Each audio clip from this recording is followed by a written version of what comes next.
Bonjour tout le monde, bienvenue au podcast Autour du prêt avec Mira et JP. Aujourd'hui, on reçoit Maxime Chabot, un investisseur immobilier de la région de Québec. Restez avec nous, c'est vraiment intéressant. Max a eu plein de péripéties dans sa carrière d'investisseur. Il nous parle de contamination de sol, de la fois qu'il a lâché sa job 2 fois, de la pandémie qui a frappé. Restez avec nous.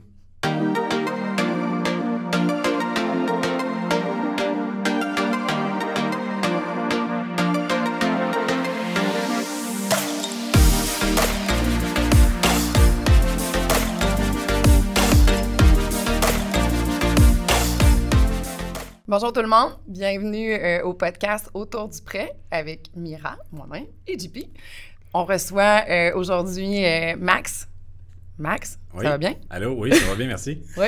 Bienvenue, oui. bienvenue à notre tout premier podcast. Voilà. On aimerait que tu te présentes, en fait. C'est qui, Max? Oui, donc Maxime Chabot, investisseur immobilier, entrepreneur général depuis 10 ans. Donc, ça fait 10 ans maintenant qu'on fait ça. Commencé modestement, puis on a grossi d'année en année. Puis voilà, aujourd'hui, on est à temps plein là-dedans. On est 2. Et Max, on va le dire tout de suite, on t'appelle Max, on est rendu des amis, hein, on a des clients au début, puis après ça, ça fait quoi, 4 ans qu'on travaille ensemble? Oui. Fait qu'on permet de t'appeler Max, là, si ça te dérange pas. On est rendu là. Vraiment. On se parle tellement souvent. Mais Parle-nous un peu de ton parcours, là. On est dans un podcast autour du prêt qui parle d'immobilier, financement. Comment que ça l'a starté, cette belle bébite-là, qui est l'investissement immobilier? Ça a starté à mon bac en administration. Dans le fond, j'étais déjà dans la construction à ce moment-là avec mon père tous les étés depuis l'âge de 16 ans. Puis quand j'ai fait mon bac en admin, je suis tombé sur le livre L'indépendance financière grâce à l'immobilier de Jacques Pépin. Il en a inspiré du monde, Jacques. Moi, il m'a ouvert les yeux là, complètement. Parce que la construction, déjà en bas âge, je commençais déjà à avoir des douleurs au bas du dos, aux genoux. Fait que là, je me disais, la paye est bonne, mais il va falloir que je fasse quelque chose parce que je ne me rendrai pas à 50 ans. Puis je voyais des gens avec qui je travaillais plus vieux, puis il y avait tous des blessures. Donc, ce livre-là, quand j'ai vu les mathématiques dans le livre, puis c'était tellement écrit simplement, j'ai fait « Hey, je suis dans la construction, je connais ça, je connais déjà une partie de l'immobilier, finalement, qui est la portion construction. Fait que là, maintenant, c'est de voir est-ce que je veux avoir des locataires. » Fait que, c'est ça. Dans le fond, j'ai lu son livre au complet. Après ça, j'ai lu Père riche, Père pauvre également. Ces 2 livres-là ensemble, c'est incroyable. Ça t'allume. Donc, à partir de là, j'ai commencé à faire de la prospection. J'en ai parlé à un ami qui, lui, connaît absolument rien en construction, mais qui est un super négociateur, qui parle super bien, puis qui s'exprime bien, qui est avocat de formation. Puis il a dit « Hey, on pourrait s'allier ensemble puis faire de l'immobilier ensemble. » Fait que de fil en aiguille, on a fait de la prospection. On a fait le coaching en immobilier offert par le club. Club d'investissement immobilier du Québec. Exact. Puis, fait que c'est ça. Fait qu'à partir de là, on a découvert notre premier triplex. Puis c'est ça. Puis dans le fond, là, je peux en parler tout de suite. Mais dans le fond, Max, tu avais quel âge à ce moment-là? Juste qu'on situe à peu près, sans dire ton âge aujourd'hui, mais tu travaillais déjà à l'université, fait que tu avais quoi, 25, 26 ans à cette époque-là? Puis quand tu en as parlé un peu autour de toi après avoir lu les livres, j'imagine qu'il y en a qui ont voulu te décourager d'investir dans l'immobilier. On entend souvent des choses à tort ou à raison, mais les locataires vont faire ci ou peu importe. Là, le financement est difficile, parce qu'on va venir au financement tantôt, mais le financement est compliqué. Tu as dû avoir des personnes qui sont réticentes à ton projet? J'en ai eu quelques-uns. Par contre, mon père, dans le dossier, il m'a vraiment poussé, lui. Parce que je pense que pour lui, c'était peut-être un rêve quand il avait mon âge dans son temps. Puis il l'a pas fait pour toutes sortes de raisons. Fait que quand il m'a vu, exact. Quand il m'a vu aller, il a dit « OK, fonce, je vais t'aider. » OK. Donc ça, il m'a beaucoup appuyé à ce niveau-là. Puis j'étais allé aux soirées mensuelles également. Ça aussi, ça m'a boosté. Du club, encore une fois. Exact. Mais dans ce temps-là, c'était juste le club pas mal. Hein. Il n'y avait pas vraiment d'autres. Voilà, il y a différents clubs formateurs, mais dans le temps, c'est beaucoup le club d'investisseurs immobiliers du Québec. Fait, à partir de ça, j'ai fait des soirées et tout ça, mais le coaching m'a vraiment aidé à bien comprendre le processus d'acquisition d'un immeuble. Puis c'est ça, dans le fond, on a poursuivi par la suite. Tu avais une bonne base, justement, en construction. Puis, aujourd'hui, avec du recul, pas tant. Dans le fond, moi, j'étais beaucoup dans la finition intérieure. Okay. Fait que oui, les planchers, les moulures, les portes, la peinture, tout ça, j'étais à l'aise. J'ai toujours été habile de mes mains, mais aujourd'hui, on est complètement dans un autre ballgame. Fait disons que c'est vraiment autre chose. J'ai appris énormément. Puis je suis un gars qui veut... je suis beaucoup autodidacte. Je me rends compte en vieillissant, il faut que je fasse les choses moi-même. Il faut que je fasse mes propres erreurs. Il faut que je fasse les choses moi-même. Il faut que je me plante pour comprendre. Mais ça, si tu me le dis, ça te fait-tu peur, ça, Max? Parce que se planter en immobilier, c'est pas long que les zéros s'accumulent, là, des 1000, des 10 000, des 100 000 d'erreurs, on peut vivre ça. Ça te fait-tu peur, ça? Ben là, c'est pour ça qu'aujourd'hui, maintenant que je me connais mieux, je parle à beaucoup de gens aujourd'hui avant de prendre une décision. Puis j'ai pas peur de poser des questions. Ça a toujours été une grande force pour moi aussi. Je posais énormément de questions, même à un point où je pouvais passer un peu pour un peu ridicule, mais je m'en foutais. Je voulais vraiment bien comprendre la situation. Puis voilà. Fait que, il n'y a pas de mauvaise question. Non, exact. Puis, s'il y en a une mauvaise, pour moi, elle était bonne. Fait que je la posais pareil. C'est sûr qu'il y en a plein d'autres qui s'apposent cette question-là. Exact. Puis quand j'ai fait le switch, quand j'ai commencé à faire de l'immobilier, j'étais déjà chargé de projet dans une compagnie de construction. Fait que je me suis dit, je vais me former de cette façon-là, d'une part, pour comprendre la gestion de la construction. Puis de l'autre, ben là, je me disais, faut que j'aille chercher ma retraite, faut que j'aille chercher des revenus récurrents. Parce que moi, mon but ultime, c'est que la business roule puis j'avais plus besoin de travailler. Ultimement, ça serait ça mon but, mais on n'est pas là encore. Là, mais en même temps, on est là, mais à toutes les années, se projette. On pousse. Là, puis dis-moi, si on revient un peu au début, là, par rapport à ton premier triplex, là, tu travailles encore là, à ce moment-là, tu as fini l'école. Fait que tu travailles. Oui, je travaille à temps plein. Tu achètes ton premier triplex. Oui, exact. Puis ça se passe comment? Très belle expérience, très formateur. Je te dirais qu'on a, dès le départ, on a su tout de suite, on s'est fait tester tout de suite à savoir si on aimait ça ou non. Là. Pour vous mettre en contexte, c'est un immeuble semi-vacant, c'est un triplex. Il y en a un de vacant sur les trois. Il demandait 190 000 à l'époque. Ouais. Secteur Saint-Sauveur. Donc, qui d'ailleurs, qui est ton marché. Ouais, Basse-Ville. Moi, je suis rendu vraiment Basse-Ville de Québec. Saint-Roch, Saint-Sauveur, Ville-Limoilou, c'est vraiment un secteur que je connais bien. Mais à ce moment-là, on s'est dit, c'est en ville. Fait que c'est déjà ça. Le club nous avait donné plusieurs trucs à vérifier et tout ça. Fait que l'immeuble cadrait dans ce qu'on cherchait. Puis nous, on s'était dit, nos forces, c'est la construction. Donc, faut aller chercher une plus-value par la construction, par la rénovation. Fait qu'en 190 000, on s'est dit, parfait. Moi puis Jonathan, on avait 30 000 au total ensemble à mettre. C'était ça notre mise de fonds. Ouais. On avait juste ça. Ce qui se finance. Oui. 10% propriétaire occupant. Exact. Fait que là, nous, on passe l'appel.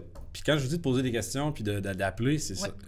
Le premier appel que je fais au courtier, en fait, j'avais un courtier qui me représentait à ce moment-là. J'ai dit, hey, cet immeuble-là m'intéresse, on peut-tu l'appeler? Il me revient, il dit, hey, on pourrait l'avoir à 150 000. Un appel, 40 000 de moins. Fait que là, en partant, on a fait, ça s'en vient intéressant, 150 000. On va aller le visiter. Fait qu'on visite. Écoute, cour à scrap en arrière. Le logement du rez-de-chaussée vacant, mais délabré complètement. Fini. Puis les locataires qui habitaient le deuxième et le troisième, la propriétaire n'allait même plus les voir chercher le loyer. Elle avait peur d'eux parce qu'il les intimidait. Donc, nous, jeune vingtaine, j'ai joué au football. Avec Jonathan, qui parle bien. Exact, on s'est dit, on devrait être bon pour se faire payer, nous autres. Fait que c'est ça. Donc, on achète l'immeuble. Mais je me rappelle encore de la personne au financement quand on a présenté l'immeuble avec l'inspection, parce qu'on a fait faire un rapport d'inspection à ce moment-là. Elle nous regarde, puis elle se recule de même dans son banc. Elle me regarde du haut de mes 25 ans. Elle dit tu vas vraiment rénover ça, toi, là? Ah ouais, moi je suis prêt, là, je suis craqué, là. OK, qui va t'aider? Tu sais, elle m'a posé beaucoup de questions. Là. Vraiment, as-tu des soumissions? Comment tu vas faire ça? Elle t'a challengé. Ah ouais, elle voulait être sûre que le projet aille jusqu'au bout. Exact, c'est ça. Parce que eux, c'est un risque prendre ça demain matin. Parce qu'il faut se remettre en contexte. Il y a 10 ans, c'était pas comme aujourd'hui. Ce bloc-là, il a été à vendre pendant 8 ou 9 mois là, avant que je l'achète. Aujourd'hui, il finira en surenchère. Oui. Aujourd'hui, il n'embarque même pas sur le marché. Il sort avant. Mais bref, c'est ça. Donc... Avec la fille, elle me challenge, tout ça, finalement, on a le financement. Puis nous, nos projections, quand on a analysé nos affaires, modestement, on se dit, bon, on achète ça 150 000, on rénove l'intérieur, parce que la structure était quand même bonne, la toiture, tu sais, bon. Mon père, évidemment, était venu visiter avec moi, tu sais, bon. On s'est dit, à peu près 75 000 de réno à faire. On check nos financements, on devrait arriver autour de 225 000 de financement. Fait qu'on se dit, bon, parfait. Quand tu dis 225 000 de financement, tu as financé l'achat plus pré-réno? Oui, exact. Mais nous, nos calculs étaient faits avec ça, OK, pour l'achat. Fait qu'on fait faire l'évaluation, parce que la banque demande l'évaluation. L'évaluation sort à 360 000, financement à 300 000. Fait que là, on fait comme il y a quelque chose ici. Là. Fait qu'on fait les travaux, on reloue. Les gens d'en haut, on s'est entendu avec eux, là, ils ne payaient pas le loyer, évidemment. On savait pourquoi, il n'y avait pas l'argent. Donc, on leur a demandé de quitter. Mais qu'on a fait ça correct, là. On n'a pas été... De toute façon, s'ils ne payent pas un jour ou l'autre, c'est ça, exact. On lui a dit, on va aller à la régie, oui. Fait que, tant qu'à ça, on est mieux de s'entendre. On est mieux de s'entendre dès le départ au lieu d'entamer les procédures. Donc, on a reloué, on a rénové, puis on était chercher l'argent. Fait que ça a été super simple. C'était des déboursants en plus sur, même pas sur présentation de preuve. C'était juste, j'ai besoin de 50 000. Mais tu as quand même commencé raide, Mac, parce que le financement, c'est une bébête en soi. Ton premier achat, tu fais un achat pré-réno déboursé progressif. Ouais. Tu es allé profondément dans la patente. Là. Ben, la stratégie qu'on avait, nous, dans notre naïveté à ce moment-là, c'est des montants qui sont atteignables. Dans le sens que si jamais j'ai plus d'argent ou ils veulent pas me donner l'argent, je vais être bon pour la trouver. Tu sais, 20 000, 30 000, c'est encore des montants raisonnables à trouver. Ouais. Fait que c'est ça. Puis j'en faisais beaucoup moi-même, évidemment, comme je suis dans la construction. Fait que, à ce moment-là, ça diminuait les coûts. Mais c'est surtout qu'on a vu le déclic de l'immobilier à ce moment-là. Tu sais, faut se mettre, tu sais, on met 150 000, je rénove 225, la banque me redonne 300. Une fois rénové. Ouais, mais ça a pris 6 mois. Puis fait que j'ai re-eu ma mise de fonds plus 100 000. Donc là, j'ai fait... Pourquoi je travaille tous les jours? Hey, quand est-ce que je vais... Hey, ça va me prendre combien de temps faire cet argent-là? Hey, dans le temps, je gagnais pas cher. Là, fait que, tabarouette, je me disais, hey, oubliez ça. Là, j'ai fait, OK, il y a quelque chose ici. Là. Dans le fond, ce que j'avais lu dans le livre, ce que j'avais appris dans le coaching, ça a tout été mis en œuvre, puis on y est arrivé. Mais oui, tu as raison, c'était un bon défi au départ. Surtout que la première journée qu'on est débarqué là, on lui a dit, là, il faut que tu ramasses tes choses en arrière, on te donne 2 semaines au monsieur. 2 semaines plus tard, on se présente. On arrive sur place le matin pour vider le restant qu'il avait laissé. Les fenêtres du rez-de-chaussée avaient disparu. Ah! Il est parti avec les fenêtres. Quand on m'a cogné, on lui demande, sont où les fenêtres du deuxième? T'as-tu vu quelque chose? Il dit, oui, c'était mes fenêtres. Fait que je les ai récupérées. Il t'a pris au pied de la lettre. C'était ses fenêtres. Fait que, OK, ben c'est bon, on en apprend. Donc, non, c'est ça. Fait que oui, ça nous a mis dans le bain pas mal, effectivement. Là. Mais on était prêts, dans le sens que ce qu'on s'est rendu compte, c'est que moi et mon associé, on était complémentaires. Puis on a dit, OK, on est capable. Lui, il va gérer les locataires, moi, je vais gérer la construction. D'ailleurs, 10 ans plus tard, tu es encore avec lui. Absolument. Puis ça va super bien. On a eu des bonnes discussions au fil du temps, là, ça c'est certain. Mais toujours dans une optique de, on est tellement complémentaires que je ne pourrais pas en faire sans lui, puis il ne pourrait pas en faire sans moi. Donc, on se complète vraiment bien à ce niveau-là. Ouais. Puis aujourd'hui, est-ce que tu l'as encore, ce triplex-là? Oui. Oui, on ne veut pas le vendre, lui. Non? Tu ne le veux pas sur le marché? Non. Oui, c'est le seul que je suis attaché, qu'on est attaché avec moi. Ouais. Okay. Mais c'est ça. Fait qu'on veut, lui, ça va être le dernier qu'on s'était dit. Puis après ça, bon, il y a ce triplex-là. Puis là, ça t'amène, là, justement, tu as tout compris le processus. Puis là, ça t'allume. Tu es un gars intense dans la vie. Oui, vraiment. Vraiment. C'est quoi le prochain? Ben là, on reçoit l'argent, donc on se dit, OK, on en cherche un autre. Puis là, on s'est dit, OK, nous... Ça a été automatique. Tu t'es pas posé de questions. Non. On savait que... Oui, absolument. On avait un objectif en tête. Fait qu'on s'est dit, go, on fonce. Puis il faut se rappeler que dans ce temps-là, il y en avait beaucoup à vendre des immeubles. Okay. On t'ouvrait Centris, là, c'était 50, 100 blocs à vendre. Là, il n'y avait pas de surenchère. Non, on était quelle année? Là? On était peut-être 2013. 2013-2014. Ouais. Fait que c'est ça. Donc à ce moment-là, ben là, c'est ça. Là, ça nous a amené sur notre deuxième deal, qui est un 14 logements. Tu es passé de 3 à 14. À 14, oui. Exact. Le deuxième, c'est un 14. Encore une fois, même chose. Je le vois sur... Tu sais, moi, je faisais des ratios vitement avec les revenus. Puis dans le temps, c'était 8 fois les revenus qu'on cherchait. Feu le passé. Puis c'est ça. Encore une fois, même principe. J'appelle, je dis, bon, on va aller visiter. Oui, parfait. On arrive là. Écoute, c'était des petits logements. Il y avait de la prostitution. Il y avait un poulailler à l'arrière. C'était vraiment, vraiment laissé à l'abandon. Fait qu'on dit à la courtière, écoute, on va se retirer. C'est vraiment, honnêtement, je ne veux pas vous manquer de respect. Il faudrait que j'offre 100 000. Ben, faudrait que j'offre 100 000 en bas pour que ça fasse du sens, là, les chiffres. Fait qu'elle me répond, elle dit, ben, sais-tu de quoi? T'as raison, on y va. Ah!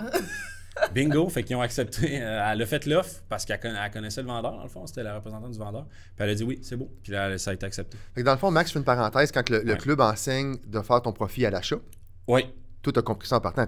Tes deux premiers deals, on verra les autres, mais 2 premiers deals, tu as fait un deal à l'achat, un profit à l'achat. Absolument. Si le tremplin a été là. Absolument. Puis je le dis, des fois, j'en parle avec des gens qui veulent se lancer. Je leur dis, ton premier, là, c'est le plus important.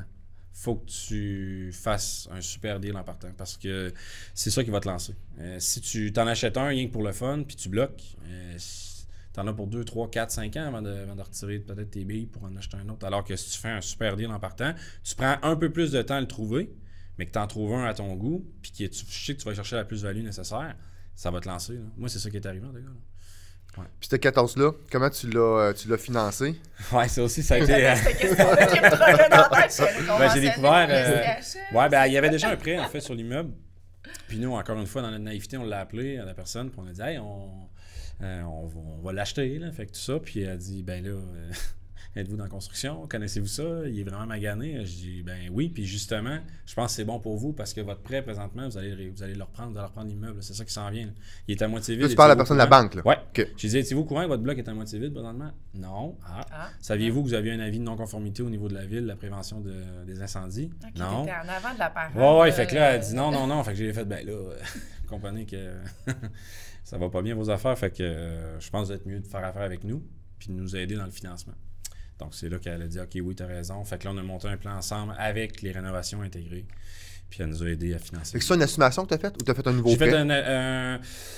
C'est un nouveau prêt. C'est un nouveau prêt. Au final, je pensais que c'était une estimation, mais c'était un nouveau prêt au final. Ouais. Okay. Juste pour les biens des auditeurs, une estimation, c'est quand tu reprends le prêt du vendeur, tu assumes ses conditions, tu continues son prêt. Donc, toi, tu n'as pas pris ça, tu as fait vraiment un nouveau prêt pour partir sur une nouvelle base. Exact, c'est ça. Fait que là, on l'a rénové de fond en comble, mais on est allé de façon séquentielle, celui-là, parce que c'est un 14 logements. On a 2 jobs à temps plein, Jonathan et moi. On n'a pas de menuisier. Là. Les menuisiers, c'est moi. Là. Fait que, puis mon père un peu. Fait que là, on s'est dit, OK, il faut y aller intelligemment. On commençait à se monter une banque de... j'étais déjà dans la construction, donc j'avais déjà une banque de sous-traitants, tout ça. Fait qu'on y est allé de façon séquentielle, parce qu'au niveau de l'argent aussi, nous, on avait tout mis. Là. Nous, nos premiers blocs, c'était all-in. Et dans le fond, le refinancement du triplex, du premier triplex, tu l'as mis en mise de fonds dans le 14plex. Est-ce qu'il en restait un petit peu pour tes rénaux ou t'as fallu que tu avances tes rénaux de tes poches? Dans le fond, il en restait un petit peu pour les rénaux, mais c'est mon père, là, évidemment, qui est venu m'aider un peu à ce niveau-là. Mais c'est pour ça que quand je te dis, on a séquencé la job, c'est qu'on y allait sur déboursé de présentation de facture, donc il fallait vraiment y aller intelligemment, il fallait ramener des baux. T'sais. On finissait nos locations, on finissait nos rénaux, pardon, il fallait amener des baux pour que la banque dise OK, c'est beau, on continue. Puis, fait que débourser un montant, tu partirais cet argent-là, d'autres rénaux, un autre logement, un nouveau bail. C'est ça, exactement. Okay. C'est trop un gros morceau de dire OK, non, ben c'est ça. Ben, on doublait en fait, là, c'était carrément. Tu doublais la valeur? Ouais. En combien de temps tu as réussi à faire ça? Un an. Même pas 10 mois en fait. Fait que toi, tu travaillais le jour de semaine, puis le soir, les week-ends, tu allais rénover. Exact, j'ai pas eu de vacances cette année-là. OK. Mais c'est une année payante. Oui, aujourd'hui oui, mais sur le coup, c'est ça, je me disais, waouh. Puis à ce moment-là, ça fait deux coups de circuit, deux bons deals que tu fais. Tu penses-tu lâcher ta job pour faire l'immobilier à temps plein ou pas encore? C'est là qu'on parle souvent que le mindset est important. Puis si c'était à refaire aujourd'hui, je le ferais ce move-là. C'est sûr c'est facile à dire aujourd'hui, tu vas dire, mais mon mindset n'était pas encore à point à ce moment-là, malheureusement. Tu sais qu'on dit de se former, d'aller voir des gens, de parler à du monde, d'aller à des soirées mensuelles, lire des livres, aller à des conférences. Je le faisais pas à ce moment-là. Puis j'aurais dû le faire plus. Probablement que ça m'aurait donné le petit coup de pied que ça prenait. Parce qu'il est arrivé 2 ans plus tard, ce coup de pied-là. C'est pas si pire pareil. Quand même bon. Oui, quand même bon. Effectivement. Non, c'est ça. Fait que de s'informer, puis ouais. Avec tous les podcasts qu'on voit. Oui, mais là, aujourd'hui, c'est incroyable, l'afflux d'informations. Puis, tu sais, il y a quelque chose qui va t'attirer, puis qui va être bénéfique pour toi, mais pour un autre, ça va être quelque chose d'autre. Exact. Puis, tu sais, tout dépend de c'est quoi ton plan. Ouais. Wow, super intéressant. Bon, victoire, beaucoup de défis. On a fait pas mal le tour. J'ai une question, tu sais, tu travailles de jour, de soir. À ce moment-là, y a-t-il une réalité famille que tu dis, OK, je suis pas là, puis... Oui, bien c'est ça, mais mes premiers enfants sont arrivés après cet immeuble-là. OK. Puis nous, on voulait continuer à acheter, évidemment, parce qu'on avait eu la piqûre. Puis c'est là que le coup de pied que je te parlais tantôt est arrivé, dans le sens que là, 2 transactions plus tard, je pense que là, ma plus vieille est arrivée, puis là, ça n'arrivait plus. Là, les soirs, les fins de semaine, il fallait que je sois plus à la maison, tout ça. Fait que c'est là que j'ai décidé de dire, bon, on l'essaye. Élément déclencheur. Exact. Ouais. J'ai dit, OK, là, il faut que je travaille 2 jours. Mais tu sais, tu parles de mindset, puis je trouve ça intéressant parce que tu n'avais pas le guts de le faire ou pas les connaissances de le faire avant la naissance de tes enfants. Ouais. Plusieurs personnes auraient dit, là, je viens d'avoir des enfants, je vais regarder ma job de jour pour sécuriser la famille. Toi, c'était l'inverse. C'est au contraire, pour amener la nourriture sur la table, je vais lâcher ma job. Je vais faire de l'immobilier. Oui, c'est vrai que du même. Je pense que mon problème, c'est que j'ai l'esprit entrepreneurial. Puis je me rendais compte, en ayant la job à temps plein, que je m'habituais à ma paye aux 2 semaines. Puis plus ça allait, plus je m'habituais. Puis effectivement, ce que tu viens de dire là est important. C'est-à-dire que je voyais bien qu'à un moment donné, j'allais dépendre de cette paye-là. Puis ça, je voulais pas ça. Je me disais, non, si je me rends là, je suis faite. Là. C'est drôle, Max, je fais une petite parenthèse. Tu parlais du livre « Père riche, Père pauvre » de Robert Kiyosaki tout à l'heure. On en parle déjà à nos enfants qui sont jeunes, nos enfants, là, sont adolescents, en fait, nos garçons.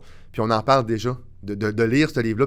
C'est dur à 13-15 ans, comprendre de lire un livre, c'est volumineux, c'est lourd, mais plus vite que tu peux lire ce livre-là, moi, je l'ai lu, j'avais 27 ans peut-être, ça a vraiment changé ma perception. C'est là que tu as acheté, en tout cas. Le premier immeuble. Exact, le premier immeuble, je l'ai acheté après ça, mais tu dis que ton mindset a changé, mais une chance, tu as lu ces livres-là avant pour lâcher ta job, changer de cadran, comme Robert Kiyosaki explique, tu as changé de cadran. Oui, exactement. Oui, mais en fait, ce que je me rends compte aujourd'hui, c'est que les gens autour de moi à qui je parlais, il n'y avait personne qui était comme moi. Fait que ça faisait en sorte que quand j'en parlais, ben, j'avais des versions de gens, des travailleurs à temps plein, des gens. Puis c'est correct, là, ils gagnent très bien leur vie, des salariés. Oui, c'est bien correct. Ouais, absolument. Puis ils gagnaient bien leur vie, puis c'était bien correct. Puis il y avait toutes des belles vies. Puis, fait que moi, je me disais, peut-être mieux de garder ma sécurité. T'as une flamme, quelque chose ça. en dedans, puis là, tu t'écoutes pas. Exactement. Fait que là, ça m'a amené en début 2017. Puis ta conjointe là-dedans, t'as-tu fait un reality check en disant, t'as peu Max, on a un, peut-être 2 enfants à ce moment-là, t'as 2 enfants maintenant, mais au contraire, t'as dit, oui, je crois à ton projet, let's go, même pas de questions, puis tu vas réussir? Ouais, non, à ce niveau-là, elle était vraiment très, très... un excellent support, vraiment été correct. Elle le fait, elle le sait parce qu'elle me connaît à l'université, puis moi, j'avais fait collège pro. Les franchises de peinture extérieure. Fait qu'elle voyait un peu la bébite que j'étais. Donc, elle savait un peu là, que j'étais ce genre-là, puis que je n'étais jamais satisfait comme employé. Donc, fallait qu'on... Fait que oui, quand j'y annonçais, elle a dit, ben go, fonce. Voici mes critères. Puis, si tu respectes ça, on est correct. Parfait. J'ai dit parfait. Depuis ce temps-là. C'est une bonne recette. T'es un gars d'intuition? Oui, je pense que oui. Je pense que oui. Ben, plus maintenant. Je l'écoute un peu plus, ma petite voix. Je l'ai toujours eu, là, mais là, maintenant, je l'écoute. Puis, là, on va en parler tantôt, là, mais la fameuse pandémie, parce que quand je suis retourné, quand j'ai essayé la première fois en 2017, j'avais des projets, je les ai faits, tout ça, mais fallait que je travaille chantier pour me verser une paye. Fait que dans tes propres projets, tu avais ton sac clou. Oui, absolument. C'était moi le menuisier, dans le fond, de la place. Puis, il fallait que je rénove, il fallait tout faire, la gestion en plus. Mais là, tu sais, on le sait, au début, ce qui est tough, c'est le cash flow des immeubles. Ça rentre, mais pas énormément. Tu sais, la boule de neige, elle n'est pas encore grosse. Oui, c'est ça, exact. Exact. Puis, tu sais, les refinancements, tout ça, ça va venir, mais dans quelques années. Fait qu'en attendant, il faut que tu travailles, il faut que tu amènes de l'argent à la maison pour... Faut que tu améliores les immeubles. Exact. Ben, c'est ça. Nous, notre but, en plus, c'était tout le temps de beaucoup rénover. Nous, on voulait tout le temps avoir des blocs. On se disait tout le temps, faut que nos blocs soient prêts à être vendus. Si demain matin, il faut vendre, là, il est prêt. Tous les gros problèmes sont faits. Il est clé en main. Mon bloc, il est clé en main. Il est prêt. On peut le vendre demain matin. Fait que ça a toujours été ça notre minding. Fait que l'argent qu'on avait, on la mettait tout le temps dans les blocs. Tout le temps. Fait que dès qu'on avait de l'argent, on faisait une réno. On le savait qu'elle était due. Fait que go, on le faisait. T'sais, on n'étirait pas trop, mettons. Donc, c'est ça. Fait que la première fois, j'essaye ça. Manque de projet un petit peu. L'argent qu'on a, on l'a réinvesti tout le temps. Fait que là, je décide de retourner à salaire en 2019. Un petit peu contre cœur, mais regarde, à un moment donné, c'est ça. Fait que je retourne à salaire et arrive la fameuse pandémie. Ouais. Mais en 2019, c'est là que vous êtes On s'est connus en 2019. Ouais. On s'est rencontrés en 2019. Absolument. Puis on a fait des petites ébauches de travailler ensemble sur des financements, mais à ce moment-là, c'était peut-être pas d'actualité. Puis 2020, pandémie frappe. Ouais. Les taux baissent. Là, tu te rends compte que tu as de l'équité qui dort sur tes immeubles. Exact. Et là, je te laisse y aller. Et là, c'est ça, je décide, OK, go, on refinance tout. Parce qu'à ce moment-là, tu as plus que. Là, tu avais un triplex et un 14 places, mais à ce moment-là, en 2019-20, tu es rendu à plus de portes que ça. On est allé vite un petit peu. Là, 60 portes. 60 portes. Fait qu'on a passé de 17 à 60 là, pour les bienfaits du podcast, pour pas que ça dure trop longtemps. Là, mais tu as racheté durant ces années-là. Mais quand on s'est connus en 2019, tu as à peu près 60 portes avec ton associé Joe. Exact, c'est ça. Puis là, on était rendu un peu à un. On avait un bel air d'aller, dans le sens qu'il était tout rénové, fait que peu d'entretien, on avait des très bons locataires, ça allait super bien, on était capable de garder nos jobs puis avoir ça. Ça nous occasionnait quelques heures par semaine, mais c'était très gérable, il n'y a aucun problème. Mais la pandémie arrive, je me fais couper de mon emploi une semaine. Fait que, puis les taux crash. Fait que là, je fais, OK, finalement, même quand tu as un job à salaire, il n'y a rien de garanti. Non. Fait que je me dis, OK, je vais chercher de l'argent qui dort sur tous mes immeubles. Puis là, je me rends compte là, que l'actif a pris la valeur, tabarouette. Regardons ça, toi, la belle argent qui dort. Donc, on finance tout, puis je me fais couper. Fait que là, je me dis, ben regarde, faut que j'y retourne. J'ai pas le choix. Ouais, exact. Donc, go. Fait qu'on y retourne. Puis, mon premier projet, ça a été... je sais pas si on en parle maintenant. Vas-y. Okay. Oui. OK, super. En fait, c'est ça. Fait au moment où je décide de retourner à temps plein là-dedans, je me fais approcher pour un 16 logements contaminé à Charlebourg. Puis, c'est un beau défi. Ouais, c'est ça. Mais là, à ce moment-là, Max, juste pour mettre en contexte, tu as refinancé, fait que là, tu as des sous dans tes poches grâce au refinancement. De tes autres immeubles. Exact. Donc, on a travaillé ensemble sur ces projets-là. On a fait quelques dossiers ensemble avec la SCHL. Donc, c'est mieux de dire ça. Non, mais je sais pas si tu te rappelles, par contre, mais quand on a refinancé les premiers immeubles ensemble, on était censé aller à une banque, je me rappelle plus laquelle. Puis quand la pandémie est arrivée, tu sais, tout a arrêté, a jammé, puis tu as dit, wow, là, ça marche plus à cet endroit-là, ils n'en prennent plus. Fait qu'il faut qu'on s'en revive. Je pense que trouvé une solution. C'est le rôle du courtier. Je pense que le marché change quasiment de mois en mois, d'année en année. C'est que les banques ont de l'appétit. 6 mois après, c'est une autre banque. Puis moi, je t'ai appelé, je dis, Max, le plan A, c'était d'aller là. Le plan A ne marche plus. Vers le plan B, on a choisi une autre banque. Ça a bien été. SCHL, refinancement, notarié. Là, tu as des sous dans tes poches pour pouvoir faire d'autres achats. Et là, le fameux 16 logements à Charlebourg arrive. Exact, c'est ça. Fait que là, contaminé, il y avait déjà au-dessus de 600 ou 700 000 de mis en décontamination. Puis il en restait un dernier 300 à mettre.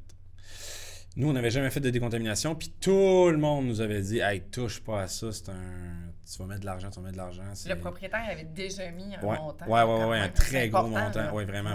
Puis c'était pas fini. Il en restait encore une phase à faire. C'était à l'intérieur du bâtiment. Et on sait qu'on ne peut pas financer avec un sol contaminé.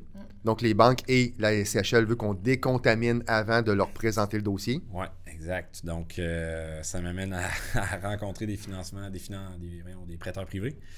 Encore une fois, on s'était fait... Dans le temps, c'était pas encore c'était moins démocratisé qu'aujourd'hui. Hein. On se rappellera que... Ça faisait plus peur un peu. Oui, exact. Ben, avec les histoires qu'on entendait. Hein. Oui, c'est des ça. histoires de... Ils reprennent ton blog. Des légendes urbaines, c'est ça. C'est ça. Fait que nous, on a fait le tour de la ville. On les a tous appelés. Puis, crime, on s'est rendu compte que non, finalement, c'est des anciens directeurs financiers souvent qui gèrent ça.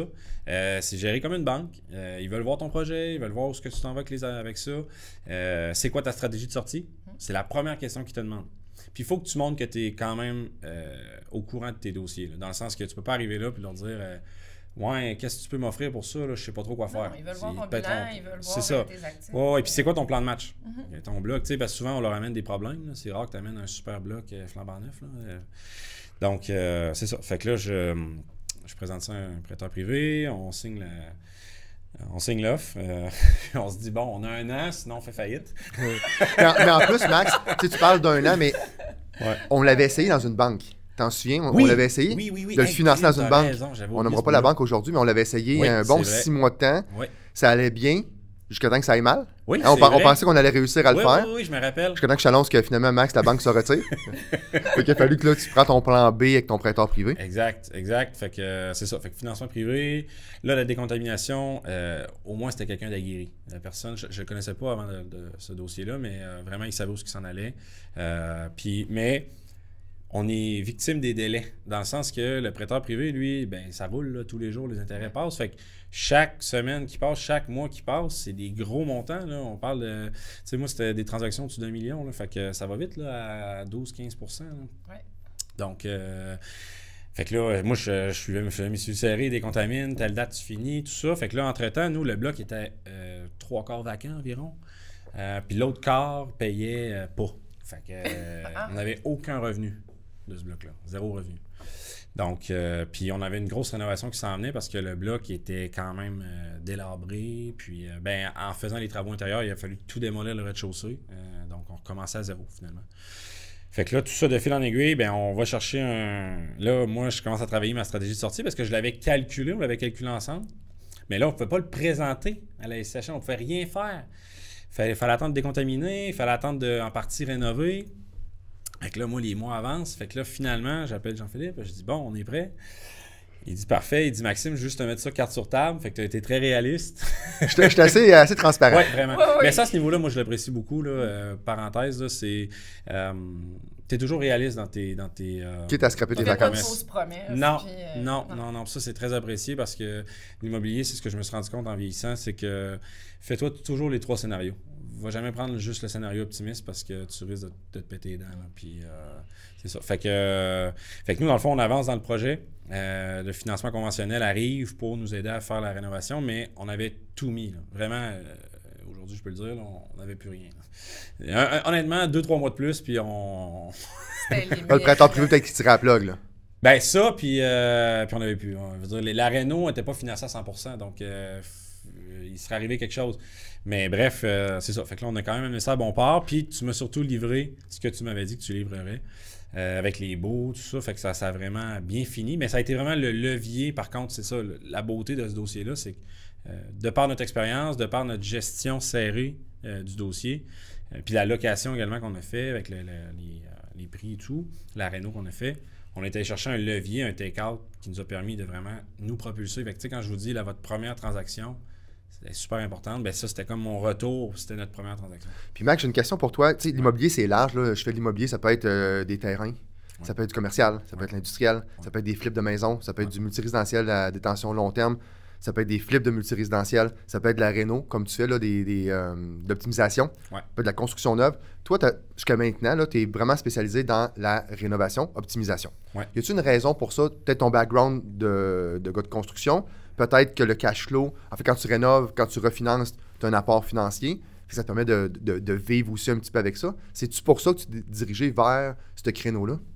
Ben, c'est que la plus-value est nettement supérieure dans l'optimisation des immeubles. Ça, c'est indéniable. Là. Ça va toujours rester. Tu achètes un immeuble qui est en bonne condition de façon générale ou même en mauvaise condition, tout dépendant de ce que tu es prêt à prendre comme risque. Puis la plus-value est nettement supérieure par rapport à l'argent investi. Toujours. Mais c'est sûr que le neuf, là, on s'en va dans le neuf, dans le fond. Là. On en a 2 en cours. On en a 3 autres qui s'en viennent l'année prochaine. On se dirige vraiment plus dans le neuf parce qu'on a du terrain. Puis on voit qu'il y a une certaine demande au niveau de la construction neuve. Donc, on va se diriger là, dans le fond. Là. On est en c'est une des raisons qu'on t'a invité. Parce que le financement de construction neuve, c'est notre dada. Fait qu'on veut parler de financement de construction neuve peut-être vers la fin du podcast. Fait que restez avec nous pour ça. Mais effectivement, donc... mais par contre, le stress que tu vis avec les incertitudes de sol contaminé, de financement qui ne sort pas, de déboursés qui sont plus longs que prévu, qu'il me reste juste 2 mois, sinon je ne peux plus rien. T'en perds-tu le sommeil? Ben, il y a des nuits plus courtes que d'autres, là, ça c'est sûr. J'ai toujours 3-4 scénarios dans ma tête. C'est ça qui fait que je dors. Je veux jamais sortir du scénario A, mais au besoin, le B est là. OK? Mais... Ben, à un moment donné, c'est le risque. Je pense qu'il faut que tu vives avec. Moi, je savais que mon bloc, à toutes les fois, en fait, je me disais tout le temps, mon immeuble, je le sais qu'il vaut la valeur qu'il vaut, dans le fond, quand je vais avoir fini. Puis moi, je suis un closer, je le sais que je vais l'amener à la fin. J'ai toujours été de même. Tout ce que j'ai fait dans la vie, je vais livrer. C'est sûr, je vais livrer. Fait que je savais que en l'amenant à la fin, pire scénario, j'allais le vendre. C'est tout le temps ça qu'on se disait, parce qu'on faisait notre profit à l'achat. On se met tout le temps avec le pire, là. Ouais, exact. Oui. Mais on veut que d'autres situations arrivent. Exact. Fait que... En espace-temps, ça a pris combien de temps, tout ce processus-là, là, de l'achat, 16 logements? Oui, ça a pris 12 mois. À peu près 12 mois. Ouais. C'est quand même rapide. Ouais. Moi, je pense que tu as peut-être trouvé long ton 12 mois, mais parce qu'il y a des montagnes russes. Mais quand tu regardes, là, 12 mois, un immeuble 3/4 vacant, sol contaminé, dur à financer, faut que tu le rénoves en grande partie.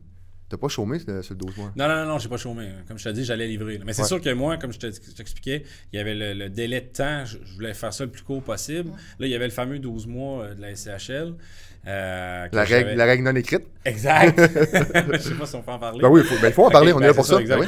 Mais c'est ça. Fait que là, je l'avais en tête, tu me l'avais parlé aussi, mais finalement, regarde, on a quand même. On peut en parler concrètement au lieu de surfer là-dessus. Dans le fond, c'est qu'il y a beaucoup d'investisseurs qui entendent à tort ou à raison qu'il faut attendre 12 mois après l'achat avant de présenter un refinancement à la SCHL.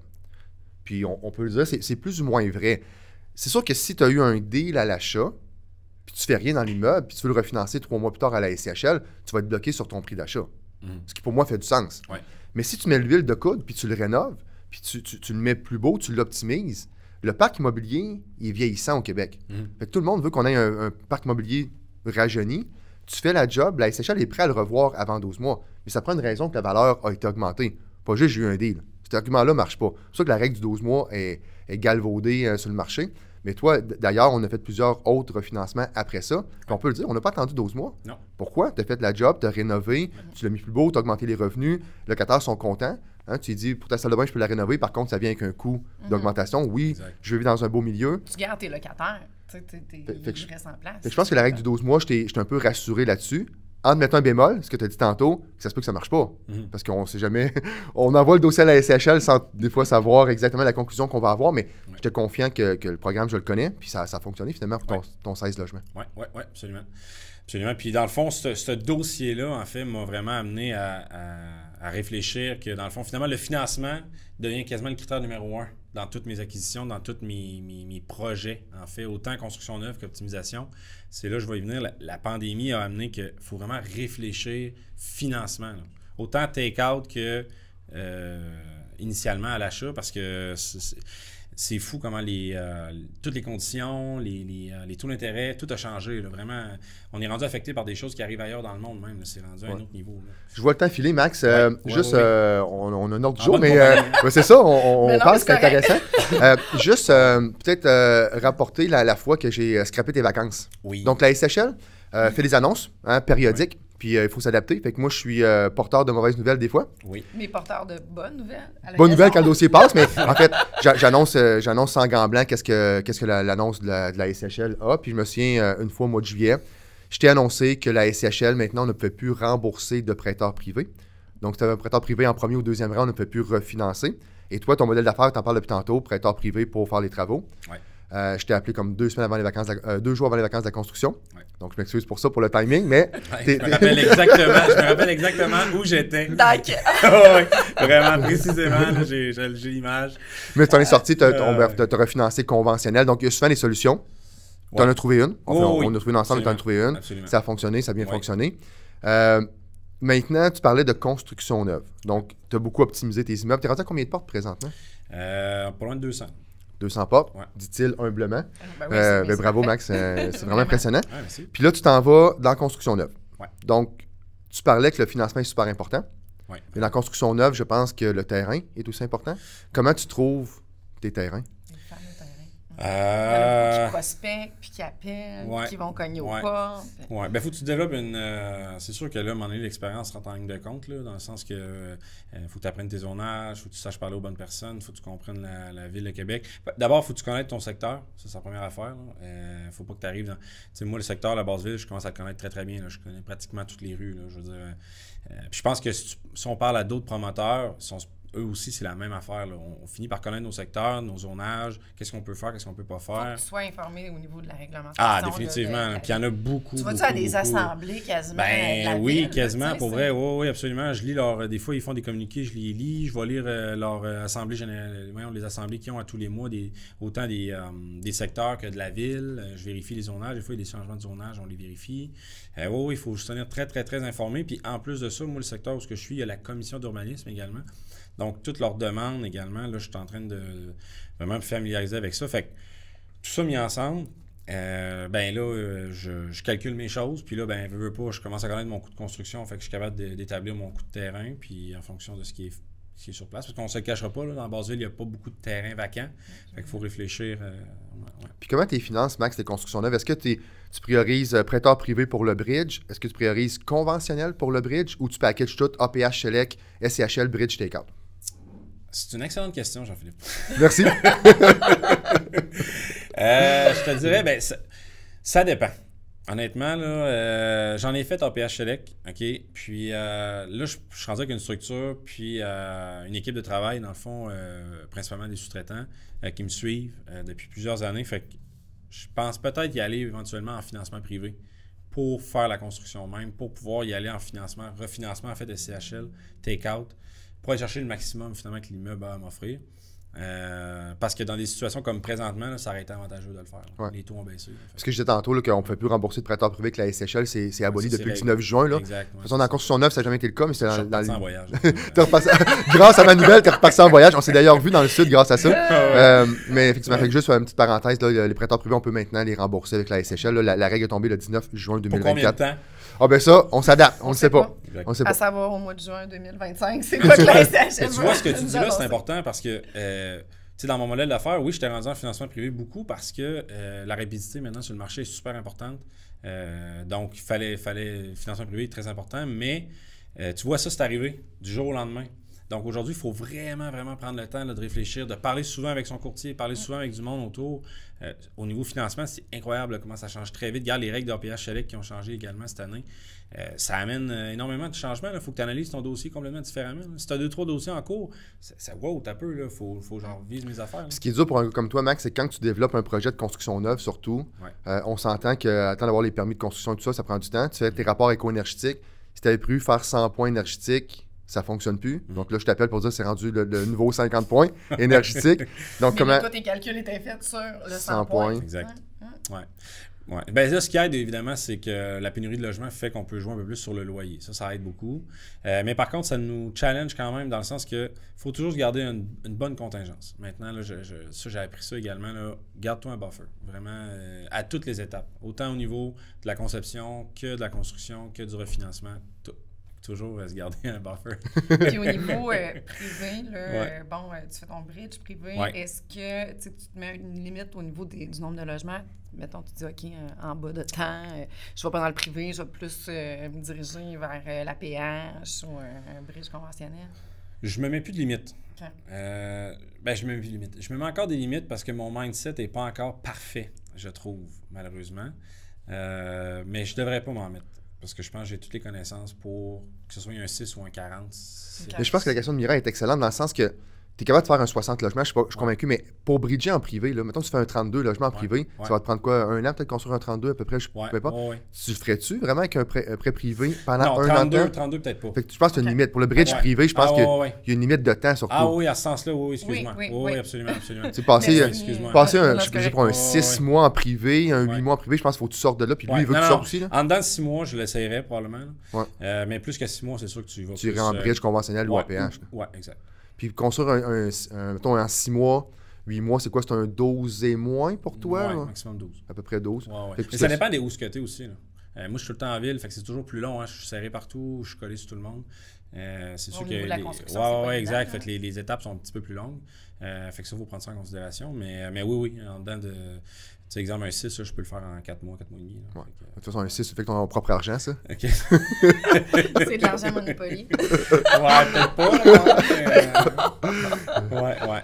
Ben, les terrains, par contre, il faut les acheter cash. Là. Ça, c'est clair. Ben, de toute façon, le cash, en plus du terrain, sert de mise de fonds pour le bridge. Fait que t'es aussi bien de faire ça. Tu passes à l'action vite en achetant le terrain cash. C'est la solution que nos clients et même nous-mêmes, on fait... qu'on privilégie. Oui, puis un conseil aussi que je peux donner, que j'ai découvert moi-même en faisant, le ratio de couverture d'espèces, je pense qu'on l'appelle. Couverture de dette. Oui, de dette, mais tu as aussi le ratio au niveau de... capacité de réinjection. Oui, exact, c'est ça, je cherchais le mot. Très important. Dans Neuve, beaucoup plus que dans l'optimisation. Veux-tu expliquer c'est quoi? Ben, grosso modo, c'est que tu as à supporter ça dépend de ton modèle d'affaires, mais moi, mes sous-traitants, je les paye. J'en ai pas beaucoup que je fais des retenues. Fait que ce que je vais en venir avec ça, c'est que la banque, elle va te retenir 10% sur toutes ses déboursés. Donc, toi, tu as à décider si tu le donnes ou non, mais moi, dans la plupart du temps, je vais le donner. Fait qu'il faut que tu prévois ça, il faut que tu l'ailles, ce 10%-là de plus. Tu sais, sur un projet, un 6 logements, 1,5 million, c'est 150 000. Il faut que tu l'ailles parce que déjà, tu as mis la mise de fonds qui est le terrain. Toute la conception initialement, tu n'as pas encore de prêt. Il faut que tu payes tout le monde, l'architecte, l'arpenteur, l'ingénieur. Tout le monde est payé. Le rapport de sol, tout ça. Fait il faut que tout le monde soit payé également avant même que la banque arrive dans le dossier. Fait qu'il faut que tu l'ailles également, cet argent-là. C'est pas juste d'acheter le terrain. Il faut que tu ailles tout cet argent-là. Puis en cours de route, il faut que tu ailles également... moi, dans mon cas, il faut que je l'aille, le 10%. Moi, je préconise vraiment entre 10 et 20. Des fois, ça dépend des projets. Là. Il y en a qui sont plus risqués un peu. Là, mais en plus de la mise de fonds que tu as mis ou que tu vas mettre, ça te prend un 10 à 20% par rapport au montant du prêt, justement, pour couvrir les fameux 10% de retenue à chaque déboursé. Puis le déboursé n'arrive pas la journée que tu penses. Des fois, ça arrive une semaine plus tard, 2 semaines plus tard. Ton entrepreneur, il veut se faire payer ou ton sous-contractant, il veut se faire payer. Fait que tu as raison, les gens qui... Des fois, je fais des calculs, puis on peut financer 95% ratio prêt-coût maintenant dans la construction avec l'APH Select. Puis s'ils font un projet, exemple, de 10 millions, c'est 500 000. Ah, j'ai 500 000. Mais as-tu un peu plus que 500 000? Ça va t'en prendre plus que pour arriver au bout. Tu vas le récupérer. Mais pour aller jusqu'au bout, ça va te prendre un autre 10 à 15%. Fait qu'un 10 à 20, avec un autre million à 2 millions dans mon exemple de projet de 10 millions. Ça, c'est important de l'avoir. Oui, absolument. Je pense que tu l'as appris à tes dépens. Ben, un petit peu. Au moins, c'était pas mon premier. J'avais déjà une certaine capacité, donc ça m'a... J'ai eu à ça, je l'ai appris, mais au moins, j'avais l'argent. Ouais. Puis, tu sais, également, l'autre point, décontamination des sols dans Neuve, là, si t'es en ville, c'est sûr que tu prévois un budget. il y a beaucoup de remblais en ville. Beaucoup de remblais. Fait qu'il faut vraiment réfléchir à ça. Je suis devenu un demi-expert. On va te recevoir l'année prochaine peut-être, puis tu vas être un expert. Sois informé. Absolument, c'est ça. C'est vraiment la clé, c'est là. Puis c'est vraiment de connaître son secteur. Tu sais, là, c'est ça. Là, les secteurs, je commence à. Mais au-delà des noms de rues, les types de terrains, là, c'est plus sablonneux, là, c'est plus du remblai. Là, il y a eu l'ancien incinérateur qui a envoyé son stock là. Tu sais, il faut le savoir. C'est toutes des choses qu'on apprend au fur et à mesure de faire toutes ces phases 1-là. Il faut prendre le temps d'y lire. Il y a beaucoup de stock là-dedans, mais ça vaut la peine. C'est la ville, tout ça. Puis, oui, parce que nous autres, on regarde conclusion. OK, il n'est pas contaminé. Parfait. Oui, exactement. On fait un financement, mais toi, il y a le avant. Oui. C'est ça qui est exact. important d'être informé. Oui, bien, je ne sais pas si on a le temps, mais j'avais un exemple. Dans le fond, un 8 logements qu'on est en train de construire, on creuse, tout va bien. À un moment donné, on arrive au fond du terrain où le bâtiment vient finir. On tombe sur une galette d'à peu près d'1 pied d'épais. C'est comme 50 couches de bitume coulées une par-dessus l'autre, collées. Mais comment tu veux prévoir ça? C'est impossible à prévoir. Ça a coûté 45 000. De plus. Ouais. Fait que, tu sais, parce qu'il a fallu l'envoyer à Bécancour avec des 4 essieux. Ça, ce qui est plate, c'est que ça donne pas de valeur à ton immeuble. Zéro valeur. Tu peux pas dire, mon refinancement va être plus intéressant. Exact. Non, il ne sera pas plus parce que l'immeuble vaut ce qu'il vaut. Puis il faut que tu aies l'argent. Oui, parce que c'est pas finançable. Personne va. Puis moi, plus que ça, quand ça a été découvert, ça a sorti dans le rapport, parce que, bon, il y avait des photos, tout ça. La banque, mon consultant en coup, puis la banque, on m'a appelé, on dit t'as pas une scène tant que j'ai pas le papier qui dit que tout est décontaminé. Ah. Puis ça, c'est pas un client ciseau, là? Ben non, puis moi, je suis en construction, là. Ben oui, c'est ça. Tu veux continuer à construire? Ça continue, là. J'ai un restaurant chantier en cours, tu sais, faut. Oui. J'ai des délais, là, moi, là, ouais, c'est ça, faut que ça roule, là. Peut-être, Mira, passer peut-être à la petite conclusion. Conclusion. Le temps passe vite, je sais pas si tu veux. On a-tu vraiment une conclusion? Ben, merci, Maxime, d'avoir prêté au jeu de notre podcast. Oui. Tu es vraiment intéressant, tu es une personne intense. J'espère que tu vas en inspirer quelques-uns. Puis même si c'est juste une personne que tu vas inspirer par rapport à ton expérience, bien, je pense que notre job va être fait de notre côté. Oui. La tienne aussi. Oui, puis de s'informer au niveau financement aussi. La clé finale. Ah oui, ça fait toute la Ça change tellement vite. C'est incroyable. Fait que ce que je te dis aujourd'hui, dans 6 mois, c'est peut-être plus d'actualité. Ah oui, même les taux, on se parle. Qu'on arrive à fixer les taux. Ouais. Là, ben, t'en souviens, des fois, les banques donnent 10 minutes pour fixer un taux. Oui. Sinon, les taux sont plus valides. Fait que c'est ça. Fait que tu sais, s'informer avec Mira puis moi, je pense que c'est la clé. Oui, vraiment. Ben, on se parle à toutes les semaines. Oui. Ouais. Il doit avoir une raison. Client devenu ami. Voilà. Oui, exact. Entretenir cette relation-là. Absolument. Merci, Max. Merci d'être venu. Plaisir. Merci. Merci à vous.